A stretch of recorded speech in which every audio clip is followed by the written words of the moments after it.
Hey guys, it's me Anjali and welcome to Anjali Reads. So today we are going to talk about Lady Chatterley's Lover by D.H. Lawrence and the controversy it was entangled to.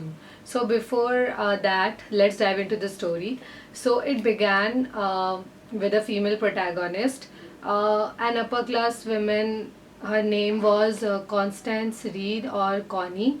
At a very young age, she was exposed to having affairs and having sex, and at the age of 23, she was married to Clifford Chatterley. And a month later, he was posted to a war and returned paralyzed from waist down. Mrs. Bolton was hired to take care of him as he was handicapped. At the starting, Coney was taking care of him, but soon she got ill. Clifford started to losing his grip on manhood and became reliant. After war, he started a new journey of being a writer and soon became famous and successful, which led his mansion to be packed with intellectual people. Distance between him and Coney started to maximize due to his impotency as well as this new budding craze for success. So she had a brief, dissatisfying sexual encounter with Michaelis. She wanted to feel a real human through passion and feelings. Out of the blue, Oliver Meller, the gamekeeper on Clifford's estate, entered into her life.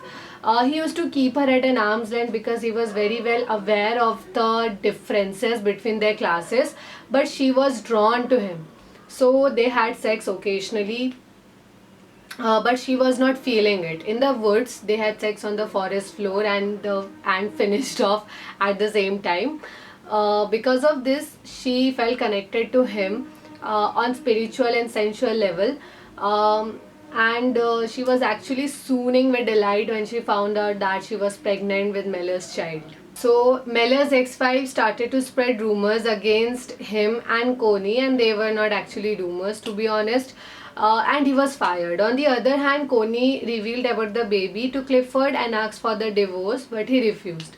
So it was an open ending where both of them, Coney and Meller, were waiting for the divorces from their respective partners in anticipation that they both would end up being together. D.H. Lawrence's last novel, Lady Chatterley's Lover, was first published in 1928 in Italy. Just right after its first publication, it has been put through multiple rounds of censorship in different countries for the charges of obscenity. The allegations were that it was sexually explicit. It had words that were banned at that time, especially four-letter words, and depiction of sex between an upper class woman and a working class man. In 1960, Penguin Book published an unabridged version of this novel in England and was sued for it. The politician Ray Jenkins introduced the Obscene Publication Act 1959, according to which if the alleged work a published house have published has literary merit, then the publishers can be excused from the punishment, and Penguin Book wasn't guilty. Again in 1961, Penguin Book published another edition of this book with a dedication that read, quote, "For having published this book, Penguin Books was prosecuted under the Obscene Publication Act 1959 at the Old Bailey in London from 20 October to 2 November 1960. This edition is therefore dedicated to the 12 jurors, 3 women and 9 men, who returned a verdict of not guilty, and thus made D.H. Lawrence's last novel available for the first time to the public in the UK. In India, Maharashtra, 1964, Ranjit Udesh was sued along with his partners for selling uncensored copies under Section 292 IPC, punishment for selling obscene materials, and he was found guilty. Supreme Court took Hickling test to differentiate between artistry and obscenity. So where is the freedom of speech and artistic expression in India? In 2014, Supreme Court overruled Ranjit Udesh's judgment and read, quote, "We do not censor to protect the pervert," end quote. So when the book was fully published in US, it led to a sexual revolution. In 1965, American singer Tom Lehrer recorded a song called Smut. You can also watch it on YouTube. So the lyrics were, quote, "Who needs a hobby like tennis or philately? I've got a hobby, rereading Lady Chatterley." and quote. So obscenity in the artistic expressions finds its root to politics, religion, culture, etc. That's why it was so controversial.